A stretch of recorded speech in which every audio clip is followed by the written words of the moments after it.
Hello,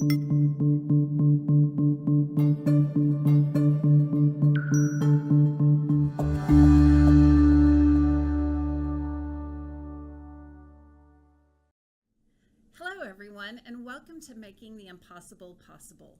I am here today with one of my very favorite guests and a very longtime friend of mine, Sonu Varkey. He's an entertainer, speaker, and promoter, and he's also one of the top-rated entertainers in the Dallas-Fort Worth area. Welcome, Sonu. Thank you for having me, Melissa. It's My great pleasure. to be here. Yeah. So one of the questions that we always get asked is, how did the two of us meet? Right. So can you take that? Absolutely. It was a great story. She hired me about 7 years ago for an event in Little Elm, for the Little Elm Chamber of Commerce, I believe, right? Yes. And you hired me, and I did a magic show.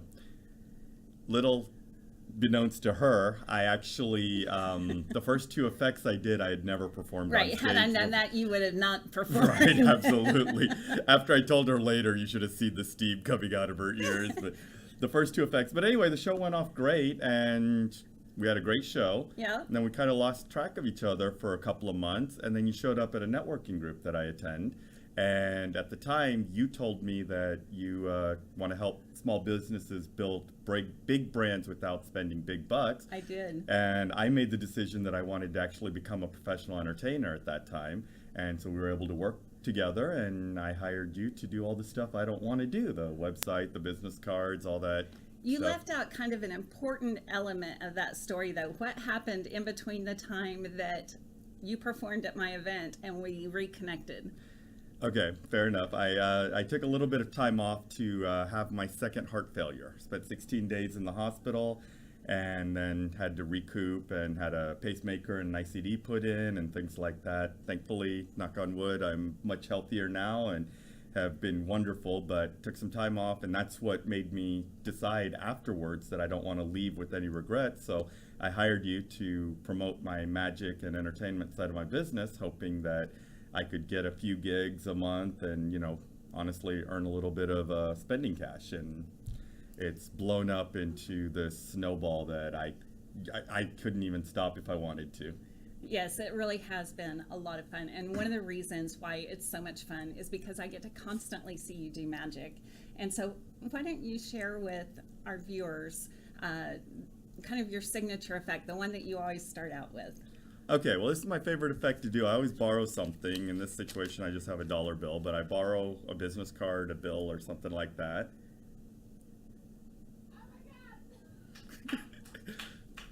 Very good. You know, after 7 years, that still amazes me. And everybody always asks me, do I know how it's done? And I always tell them, no, it's magic. I don't want to know. I want to just experience the wonderment and awe. Absolutely. So, yeah, it's so much fun. And I love performing magic, and I love performing magic in that kind of a style, because first people think there's something on my finger, and they kind of roll their eyes a little bit. Yes. And then when I lift the finger, then the jaw drops. Yes. And, you know, the reactions are great. It's fun to watch that progression on their face. Absolutely. Yes. There's so many times we just see people. Once, remember that one time we were performing and the lady literally ran out of the room screaming? Yes. I was like, oh my God, you've got to quit making people do that. What always gets me is the people, and we've only had this happen a couple of times, but the people that start crying because they just become so overwhelmed with emotion. Yes. And the other thing that I really love about what you do is what still happens today. Whenever I run into those people that were at the event that we very first did before we started working together, they still talk about your magic and what a great event it was, and they still say it was one of the best events ever. And I really chalk that up to your performance. It was something so different and so memorable for them. Well, thank you. I appreciate the opportunity, because that really was the platform where we started, and I was able to move forward from there with your help. And without your help, we wouldn't be where we are today. So I can't thank you enough for that. So you're married and you have a couple of kids. Yes. So what has Lena's role been in you starting this magic career? Because you're also a professional real estate broker and have a very successful career doing that. Absolutely. I just, I don't want to stay too complacent in life, and I like to keep doing things. So my wife has been very supportive. She's been awesome. Ironically, I married her because she wasn't that impressed with the magic. She was one of the few girls back in the college days that wasn't impressed with the magic that I did, and I was like, I have to convert her. And The challenge was on. The challenge was on, exactly. But no, she's been wonderful and super supportive. My son just turned 13. My daughter's 9. They love magic. My daughter the other day for the class, what do you want to be when you grow up? Career day. She dressed up as a magician. Oh, nice. That's awesome. I hope that she does become a very successful female magician. We're underrepresented by females in the magic industry, so that would be awesome. That would be great. And she definitely has a personality for it. Absolutely. But let me tell you, my wife, she's so supportive, except for the fact that she only lets me take $5 with me everywhere I go. Okay. That's all I'm allowed to carry. Which actually, I'm very blessed now because... I understand why I sometimes pick up lunch. Yes. Well, $5 is $6 more than most of my married friends are allowed. But I can't even get lunch at Subway anymore. True. So don't tell my wife, but when I need it, I make sure my I have. That's amazing. Are those are real dollars? They're real dollars, Real yes, absolutely. dollars. That's awesome. Well, I think the cat's out of the bag now, Sam. Yeah, exactly. Don't tell my wife. I won't. So we've been doing this for a while, and we've progressed. You do a lot of corporate magic now and entertaining at corporate events and some private adult events. But recently we've taken things in a new direction, and that was kind of the genesis for this show as well, making the impossible possible. And I finally convinced you to start doing some public speaking. Yeah. How did you...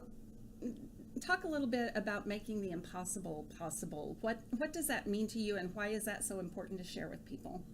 Well, it's important for me because it happened in my life. I hate to say this. It's a sad story in ways, but my parents 4 times in their life have been told by doctors to make plans to bury me. I've heard that before, and that still gives me goosebumps every time I hear it. I shouldn't have even been born the first time. Then when I was diagnosed with my heart condition, a week before Christmas, the doctor told my mom that I would not live to see Christmas that year. And then, the 2 heart failures and stuff. So, to me, obviously, things that are impossible are impossible. But I think we mentally make things impossible that aren't impossible. How many times in life do you have a goal that you want to achieve? People say, oh, it's impossible for me to lose weight, or it's impossible for me to finish a marathon, or it's impossible for this or that. No, it's not. It's a state of mind, and it's a mentality. One of the things I love saying to people is when I go out and I say, hey, let's go have a drink, and somebody says I can't. I hate when they say I can't. That's not true. They won't. And that's okay. They don't have to. But don't say you can't when you can. It's a shift in your mindset. So how would you apply that mindset in a business setting if you were speaking to a corporation? Oh, it's very simple. Anytime you have a goal that needs to be met, or profits that need to be, anything that, when an employee says, I can't meet that deadline, I can't do that. No, you can. Let's figure out a way to make things happen. And I use magic to illustrate those points, because in magic, things that are seemingly impossible just happened. So obviously they're not impossible. I made a dollar float. People would say it's impossible to make a dollar float. Right. But it's not impossible. You just have to figure out how to do it.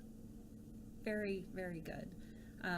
That is a message that I think we all need to hear, because there's so much negativity in the world, and we're so stressed, and we feel like we just can't take on one more thing. But it's really not about taking on something. It's really about setting something free inside of you and making that dream possible. Absolutely. You can't control others. You can't control anything in the world other than yourself. And when you can control yourself and do the best for yourself, then you can be the best for others. I heard a story the other day. I thought it was awesome. When you're on a plane and they do the little message at the beginning, the security, not security, the safety message.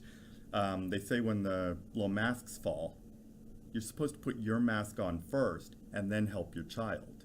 Right.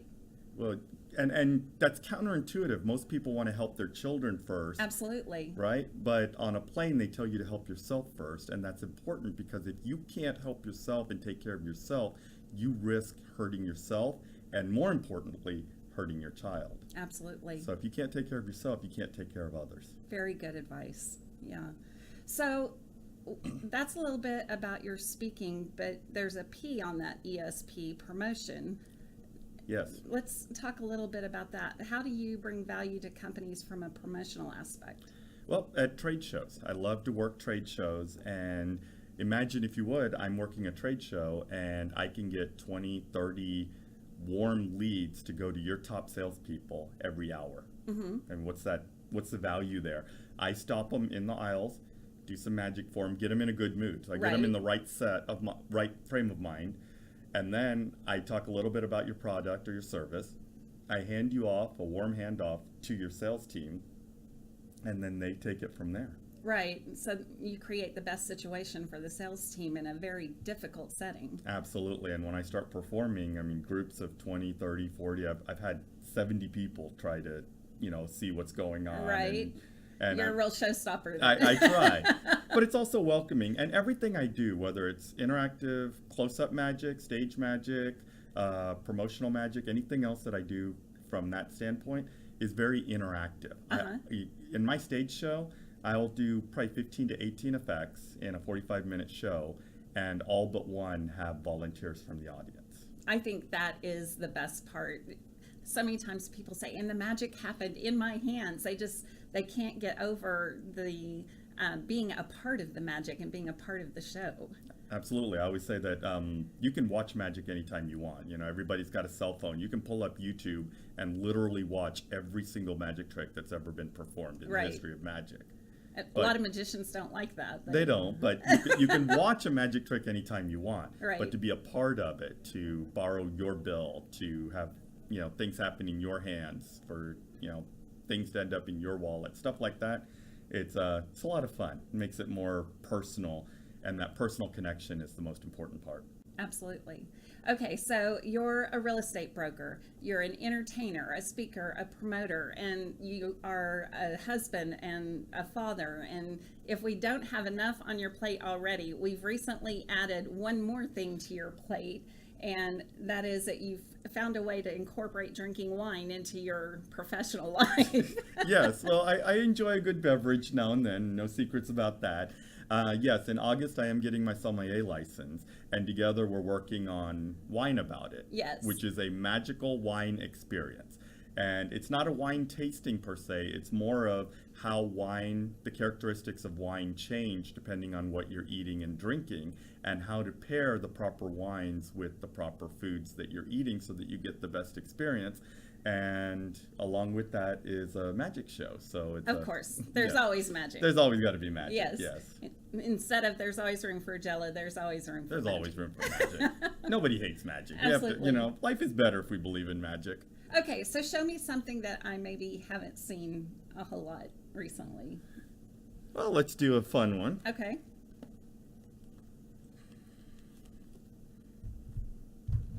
Actually, What is this you have done here? This is your... that's a wallet I have. It's my big Costanza wallet.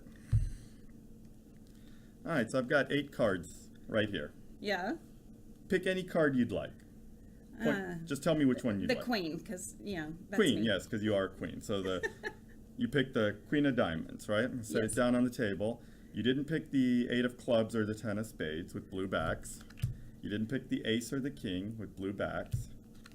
You didn't pick the King or the 6 with blue backs. And you didn't pick the 3 with blue backs. You picked the only one in the deck Oh my goodness. with a red back. I love it. Okay, I've got to think about that and figure out how you did that. I didn't. You freely chose it. And that's the beauty of magic, is there's a lot of magic. There's the illusions, the show-stopping, effects that you can do.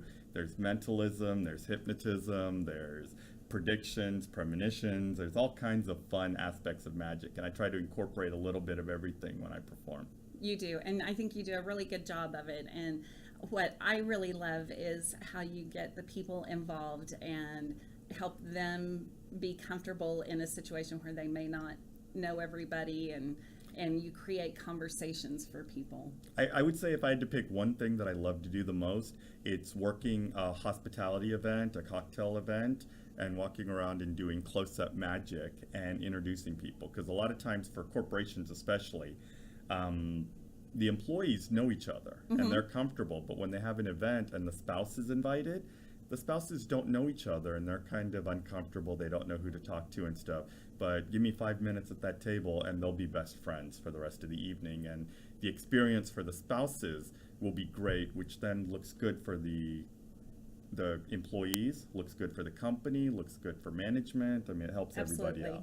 Absolutely. Well, thanks so much for being here today and being a part of the show. Really glad we had this moment together. And if all of you would like to learn more about what it is that Sonu does, you can find more information at sonuvarkey.com, SONU Varkey.com. And thanks for being here and being a part of making the impossible possible. Thank you, Melissa.